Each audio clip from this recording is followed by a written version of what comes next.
नमस्कार। मास्टर तरुण में आपका स्वागत है। आज का जो वीडियो बनाने का एजेंडा है वो बहुत ऐसे प्लानिट को लेकर है जो हमेशा लाइफ में प्रॉब्लम क्रिएट करता है अगर वो एफ्लेक्शन में है तो। और वही प्लानिट हमारे जीवन के नरिशमेंट का कारक है। तो शुरू से शुरू करते हैं कि मेरे पास है ना, जब भी लोग कंसल्टेशन लेने आते हैं तो वो कहते हैं राहु खराब चल रहा है सर, केतु खराब चल रहा है, मंगल खराब है, या कोई कहता है शनि खराब चल रहा है, साढ़े सात ही चल रही है।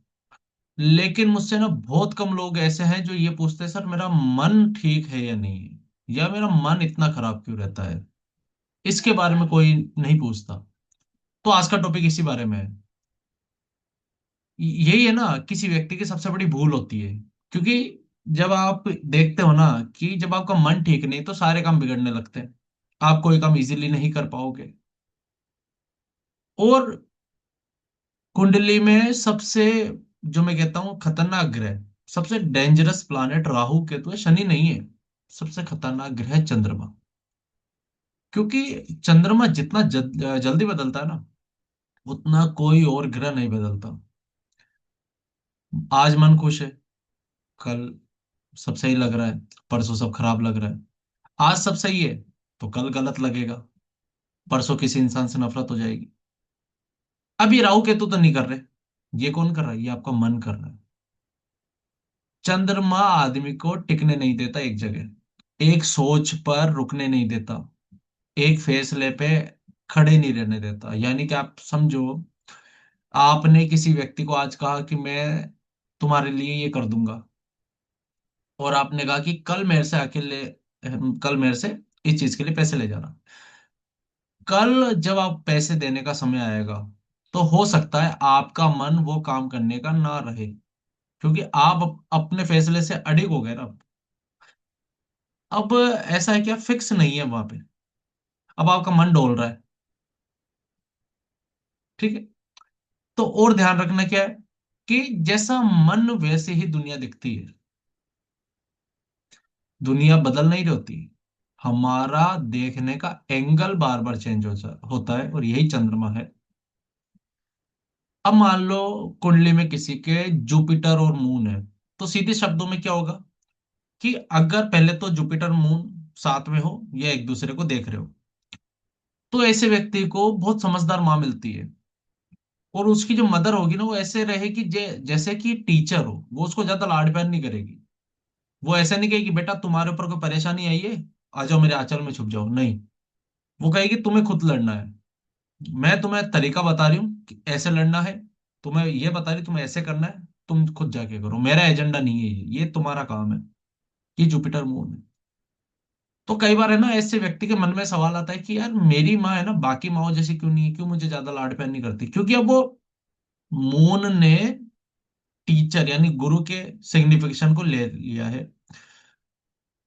तो आप देखना उसकी माँ है ना टीचर की तरह क्वालिटीज मिलेंगी। लाइक कि वो सिर्फ उसे सिखा रही है, वो उसे बचा नहीं रही है बाकी लोगों की तरह, क्योंकि उसकी पहली गुरु है ना माँ। तो वो अपना कर्तव्य निभा रही है। अब यहाँ पे प्रॉब्लम कहाँ आती है, प्रॉब्लम आती है मन में, कि ऐसा व्यक्ति हर इंसान को लेकर अब अपना ओपिनियन बदलता रहता है।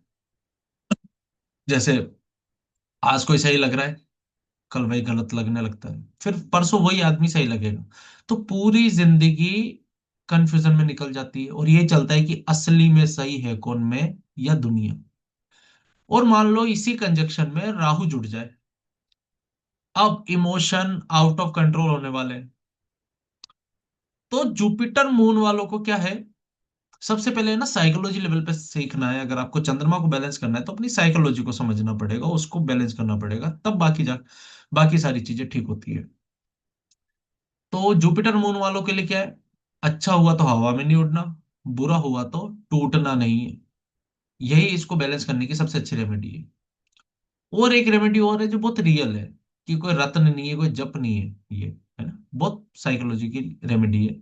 ट्रेवल करो, क्योंकि जितना जुपिटर मून वाला इंसान घूमेगा ना उतना ज्यादा मेच्योर होगा। क्योंकि घूमने से व्यक्ति को नए लोग मिलेंगे, नई सोच पता चलेगी, नए कल्चर उसको समझ में आएंगे। यही है ना उस व्यक्ति का असली ज्ञान है। तो ये ज्ञान है ना, कई बार पत्थर नहीं दे पाता, कई बार स्टोन नहीं दे पाता, इसलिए कुछ रेमेडीज है ना बहुत प्रैक्टिकल होती है, इसलिए मैं अपनी कंसल्टेशन में ना प्रैक्टिकल रेमेडीज ज्यादा प्रीफर करता हूँ कि तुम है ना स्थान परिवर्तन करो, तुम इस मंदिर विजिट करके आओ। क्योंकि जब आप वहां जाते हो ना, आपका आकाश चेंज होता है, आपके सोचने का नजरिया चेंज होता है, आपके थॉट्स प्रोसेस है वो चेंज होते हैं। और चंद्रमा खाने का कारक है। तो क्या होता है, जब आप नई जगह जाते हो ना, नया खाना, नया फूड आपको मिलता है, तो जैसे खाते हो ना, वैसा ही आपका मन होने लग जाता है। आप ये चीज करके देखो ना, ये प्रैक्टिकल रेमेडी करो। मैं सभी को कहता हूँ कि 1 महीना तुम सात्विक रहो, नॉन वेज मत खाओ, अंडे मत खाओ, बिल्कुल सात्विक रहो 1 महीना। अगले महीने से तुम्हें उसी नॉनवेज को देख के घिन आएगी। क्यों? क्योंकि तुम्हारे अंदर अब सत्व गुण बढ़ गया है, और यही चीज तुम्हारी सोच को बदल देगी। अब ये तो जुपिटर और मून का था, अच्छा कंजक्शन है, जिसको गज केसरी भी कहते हैं। असली जो संघर्ष आता है ना, वो आता है सैटर्न मून में। यहां पे प्रॉब्लम है, क्योंकि चंद्रमा इमोशंस है ना, आप इमोशन कैसे दिखाओगे? चंद्रमा एफ्लिक्शन में, शनि ड्राई है। एक प्लानेट है जिसका काम है नरिश करना, एक प्लानेट है जिसका काम है ड्राई करना, दोनों साथ बैठ गए। तो ऐसे व्यक्ति का ना चेहरे पे इमोशन नहीं होते। वो कहता है मैं प्यार करता हूं तुमसे, पर मैं दिखा नहीं पा रहा, तुम्हारी शक्ल पे नहीं दिखता। कहाँ से दिखेगा? सैटर्न मून है उसकी। क्योंकि व्यक्ति अंदर से खुश नहीं है, उसके पास पैसा भी मिलेगा, घर भी मिलेगा, काम भी मिलेगा, अच्छी है, मिल जाएगा सब, फिर भी है ना उसका एक क्वेश्चन रहेगा, जो मैंने कंसल्टेशन में कई बार ऑब्जर्व किया है, कि यार पता नहीं यार, मन नहीं लगता सर मेरा कहीं। क्योंकि वो काम मन से कर ही नहीं रहा ना। चंद्रमा कहता है काम नहीं करना, शनि कहता है काम करना है, मेहनत करनी है। यही अंदर की लड़ाई है इस व्यक्ति की। ऐसा व्यक्ति जिंदगी भर सोचता रहता है ये भी कर लूं, ये भी कर लूं, ये भी कर लूं।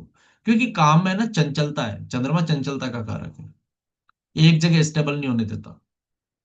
तो अब ऐसा व्यक्ति क्या करे? एक लाइन को याद रखे, या तो तुम घूम लो, या चंद्रमा तुम्हें घुमाएगा। ये है चंद्रमा। अगर इस व्यक्ति का फील्ड ऐसा है ना कि जहां उसको बार बार मूव करना पड़ता है, चाहे बिजनेस से रिलेटेड हो, चाहे खुद की नौकरी से रिलेटेड हो, तो अच्छा काम करेगा। जैसे कि कोई बस का ड्राइवर है, कंडक्टर है, इंपोर्ट एक्सपोर्ट के जो ट्रक चलाते हैं, सेटल मून वाला है तो ठीक है। किसी फाइनेंस फील्ड में है तो उसको बार बार कहीं विजिट करने के लिए उसको जाना पड़ रहा है। तो जब जब इस व्यक्ति के लाइफ में ट्रेवल ऐड होगा, इसका काम ठीक चलेगा। पर जैसे ही ट्रेवलिंग बंद हुई, इसको तुम ऑफिस में बिठा के देखो, बैठ ही नहीं सकता। ये कहेगा मेरा डोमेन ही नहीं है, मुझे आता ही नहीं बैठना, मैं कैसे बैठूंगा?